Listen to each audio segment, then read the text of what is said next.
बिस्मिल्लाहिर्रहमानिर्रहीम। अस्सलाम वालेकुम डियर स्टूडेंट्स, मैं हूं आपकी मैम रिहाना बदर और आप देख रहे हैं मेरा YouTube channel SBAS economics and English classes. Students, topic today we are going to discuss balance growth theory. Balanced growth theory developed by Ragnar Nurse and supported by Lewis, Alan Young and Rodin. Balanced growth means investment in the best sector of an economy leads to harmonious growth of different sector of the economy. ये जो balance growth theory है ये model पेश किया है Ragnar नर्से ने, इसको डेवलप किया है और उसकी जो सपोर्ट की है वो लीवस ने, एलन यंग ने, रोडान ने की है। उनके मुताबिक ये कहना है कि अगर डिप्रेस सेक्टर में इकोनॉमी के इन्वेस्टमेंट की जाए तो इससे इकोनॉमी के मुख्तलिफ जो सेक्टर्स हैं उनमें डेवलपमेंट होगी। According to this theory, government of any UDCs need make large investment in a number of industries simultaneously. इस थ्योरी के मुताबिक गवर्नमेंट को चाहिए कि वो एक साथ बहुत ज़्यादा इंडस्ट्रीज में इन्वेस्टमेंट करे। This will increase the size of market, इससे मार्केट का साइज बढ़ जाएगा and it will increase productivity, इससे प्रोडक्टिविटी भी इंक्रीज होगी अगर गवर्नमेंट जो है वो डिफरेंट सेक्टर्स में एक साथ जो इन्वेस्टमेंट करती है। And provide incentives to private sector to invest, तो इससे जो प्राइवेट सेक्टर के लोग हैं उनको भी हौसला अफजाई होती है ताकि कि वो भी इन्वेस्टमेंट करें। Determinants of size of market. According to Nurse, expanding market size will lead to increased inducement to invest. It will break vicious circle of poverty. उसने कहा कि अगर मार्केट के साइज के डिटर्मिनेंट्स बताए हैं, उन्होंने कहा अगर इन ये काम होंगे तो इससे क्या होगा कि गुर्बत का जो मनहूस चक्कर है वो टूट जाएगा। फर्स्ट ऑफ ऑल है डे प्रोडक्टिविटी, सेकंड है सेल प्रमोशन है, थर्ड है ट्रेड बैरियर्स है, फोर है जोग्राफिकल एरिया, फिफ्थ है पॉपुलेशन है और सिक्स है मनी सप्लाई। जगह प्रोडक्टिविटी को बढ़ाया जाए, सेल की प्रमोशन की जाए, ट्रेड बैरियर्स को ख़त्म किया जाए, जोग्राफिकल एरिया जो है उसको वो भी एक मार्केट के एक्सपेंडिचर्स में अहम काउंट होता है, पॉपुलेशन जो है पॉपुलेशन को रिड्यूस किया जाए और मनी सप्लाई जो है उसको बढ़ाया जाए, तो इससे मार्केट का जो साइज़ है वो लार्ज होगा।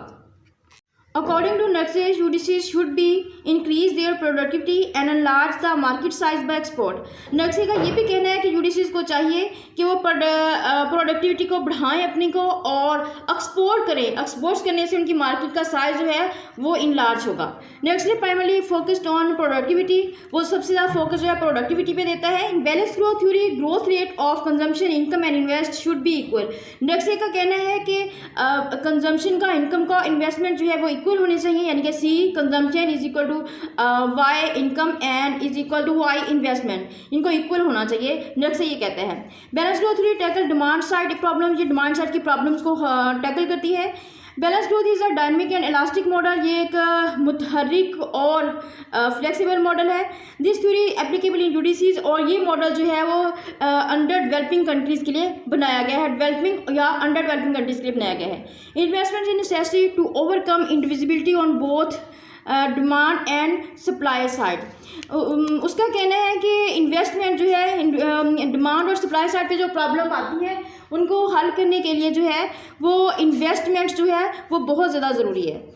इंडिविजिबिलिटी on supply side is lumpiness of capital, उसका कहना है सोशल ओवरहेड कैश भी से कहते हैं, सोशल ओवरहेड कैपिटल भी कहते हैं। ये होते हैं गवर्नमेंट की साइड से एक्सपेंडिचर जो किए जाते हैं, मुख्तलिफ प्रोजेक्ट्स जो हैं वो गवर्नमेंट शुरू करती है, तो उससे क्या कहना है कि इस तरह की प्रॉब्लम जो हैं वो सप्लाई साइड पे जो प्रॉब्लम्स होती हैं वो सोशल ओवरहेड कॉस्ट से वो प्रॉब्लम को हल किया जा सकता है। Indivisibility on demand side is limitation imposed by size of market, indivisibility जो डिमांड साइड पे होती है वो होती है लिमिटेशन, जो साइज के मार्केट के बारे में लिमिटेशन जो है इम्पोज की होती हैं।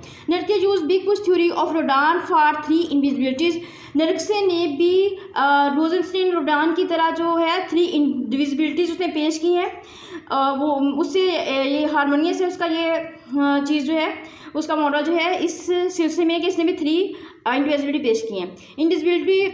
इंडिविजिबिलिटीज़ ऑफ प्रोडक्शन फंक्शन है, इंडिविजिबिलिटीज़ ऑफ डिमांड है, इंडिविजिबिलिटी ऑफ सप्लाई फॉर सेविंग है। रुडान की कहता है कि साइमल्टेनियसली डेवलपमेंट ऑफ, उसने रुडान की कहता है कि जितने भी सेक्टर्स होते हैं इकोनॉमिक सेक्टर्स उनमें एक साथ जो है डेवलपमेंट आनी चाहिए। लिविस कहते हैं balance between agriculture and industry, उसने कहा कि एग्रीकल्चर और इंडस्ट्री सेक्टर जो इंडस्ट्रियल सेक्टर जो होता है उसमें बैलेंस आना चाहिए इन्वेस्टमेंट में। According to Livers in UDC's investment range should be 5% to 10%, but actually required 15 to 20% of national income. Levers क्या कहना है कि यूडीसी में जो इन्वेस्टमेंट की रेंज होती है वो 5 to 10% होनी चाहिए, लेकिन हालांकि हकीकत जो होती है या ज़रूरत जो होती है वो 15 to 20% होती है। Investment to invest depend upon size of market. उसने कहा कि इन्वेस्टमेंट की तरफ अगर लोग रागब होते हैं या इंड्यूस होते हैं तो उसका जो इन्हिसार होता है वो मार्केट के साइज पे होता है। Demand for goods and size of market depend upon purchasing power. Demand for goods और साइज ऑफ मार्केट, उसका कहना है कि डिमांड चीज़ों की जो अशिया खिदमात की तलब होती है या मार्केट का साइज़ होता है बढ़ना या घटना, इसका इन्हिसार लोगों की परचेजिंग पावर पे होता है। अगर लोगों की परचेजिंग पावर होगी मतलब लोगों की इनकम अच्छी होगी, उनकी परचेजिंग पावर ज़्यादा होगी, उनकी परचेजिंग पावर ज़्यादा होगी तो लोग जो है ज़्यादा मकदार में अशिया खिदमात को पैदा कर सकेंगे। अशिया खिदमात को ज़्यादा मकदार में पैदा करेंगे तो इससे क्या होगा कि ज़्यादा जो है वो चीज़ें प्रोड्यूस होंगी और फिर इकोनॉमी जो है वो डेवलपमेंट की तरफ जाएगी। Now we will discuss in balanced growth theory. This theory given by Hirschman and further supported by Singer और Kindleberger and Pastivan and Grosstow. इस थ्योरी को जो है वो हिर्शमैन ने पेश किया और बाद में इसको सपोर्ट किया जो सिंगर ने है, कैंडलबर्गर ने और पास्टिचर ने और रोस्टो ने पेश किया। और इसको उसने किताब लिखी थी हिर्शमैन ने, the strategy of economic development. According to Hirschman development is the chain of disequilibrium. उसका कहना है कि जो चेन होती है डिसइक्विलिब्रियम की वो डेवलपमेंट होती है। Unbalance growth means unequal growth of investment, income and consumption. उसका मतलब होता है कि अनबैलेंस ग्रोथ का मतलब ये है कि इन्वेस्टमेंट और इनकम और कंजम्पशन में जो है अनइक्वली जो है वो डेवलपमेंट होनी चाहिए। This theory is applicable in UDC. इस थ्योरी का एप्लीकेबल जो है ये भी यूडीसी में होती है। According to me investment should be made in strategic industries and leading sector. उसका ये कहना है कि इन्वेस्टमेंट को हमने बैलेंस ग्रोथ थ्योरी में ये पढ़ा था कि साइमल्टेनियसली मतलब सारे शोबों में जो है बिट बाय बिट इन्वेस्टमेंट होनी चाहिए, लेकिन इसका कहना है हिर्शमैन का कहना है कि इन्वेस्टमेंट जो है सिर्फ चंद लीडिंग सेक्टर जो है उनमें इन्वेस्टमेंट की जाए। हिर्शमैन डिवाइड इन्वेस्टमेंट टू 2 पार्ट्स और वो इन्वेस्टमेंट को 2 हिस्सों में डिवाइड कर रहा है। एक को कन्वर्जेंट कहते हैं और दूसरे को डाइवर्जेंट कहते हैं। कन्वर्जेंट है इट क्रिएट एक्सटर्नल इकोनॉमीज़, ये एक्सटर्नल इकोनॉमीज़ को क्रिएट करता है और एक्सटर्नल इकोनॉमीज वो होते हैं जो अनपेड बेनिफिट्स जो हमें किसी दूसरी इंडस्ट्री से हासिल होते हैं।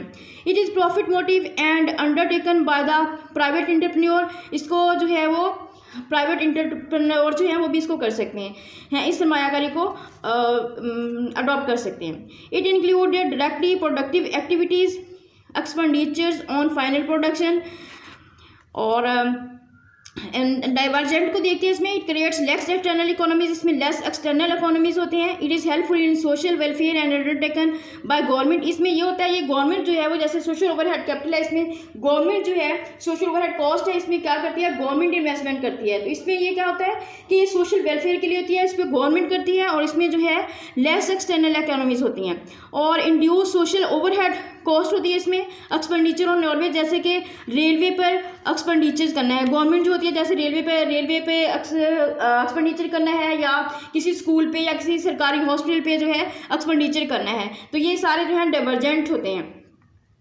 If economy expending social overhead cut then cost of production decrease and it is called pressure living investment. अगर इकोनॉमी जो है एक्सपेंडिंग होती है सोशल ओवरहेड कॉस्ट की, then cost of production decrease, तो कॉस्ट ऑफ प्रोडक्शन जो है वो कम हो जाती है और it is called pressure living investment. अगर जो है गवर्नमेंट एक्सपेंडिचर्स करती है, गवर्नमेंट इन्वेस्टमेंट करती है तो इसको हम कहते हैं प्रेशर लिविंग इन्वेस्टमेंट। इसमें जो है इसका बर्डन जो होता है गवर्नमेंट पे होता है, प्राइवेट सेक्टर पे नहीं आता।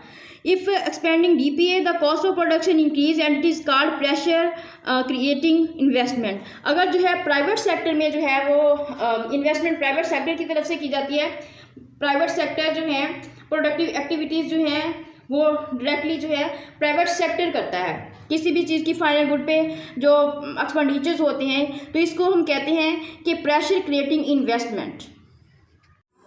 Hirschman introduced 2 linkage effect. First a backward linkage effect and second a forward linkage effect. Backward linkage effect it is made on earlier stage of production that is raw material leather.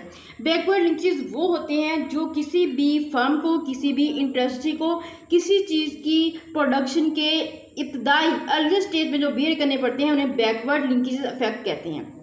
कि किसी चीज़ को बनाने में, किसी चीज़ को produce करने में शुरू में जो अखराजात करने पड़ते हैं उन्हें क्या कहते हैं, उन्हें बैकवर्ड लिंकेज इफेक्ट कहते हैं। नेक्स्ट है forward linkage effect. It is made on final stage of production transportation that is shows linkages are inter industry complementary. Forward linkages वो होते हैं जब कोई चीज़ जो है फाइनल गुड्स और सर्विस जो है फाइनल स्टेज पे होती है, तैयार हो जाती है, उसके बाद जो अखराजात होते हैं उन्हें फॉरवर्ड लिंकेज इफेक्ट कहते हैं। और जैसे शूज़ बनाने के लिए हम लेदर को यूज़ करते हैं, तो वो क्या हुआ, लेदर का यूज़ जो है वो बैकवर्ड लिंकेज इफेक्ट है।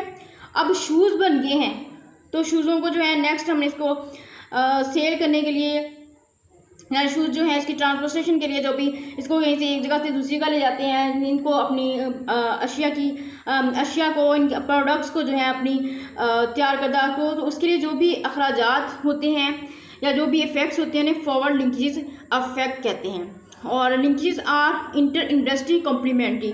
लिंकेजेस जो होते हैं वो एक दूसरे के साथ किसी भी इंटर इंडस्ट्री में आपस में एक दूसरे के साथ रिलेशनशिप में रहते हैं। किसी भी इंडस्ट्री की तकमील के लिए जो होते हैं ये दोनों का होना बहुत ज़रूरी होता है, या इंटर इंडस्ट्री होती है। इसके साथ ही आज का लेक्चर ख़त्म हुआ। अपनी दुआओं में याद रखिएगा, मेरे चैनल को सब्सक्राइब करना मत भूलिएगा। अल्लाह हाफिज़।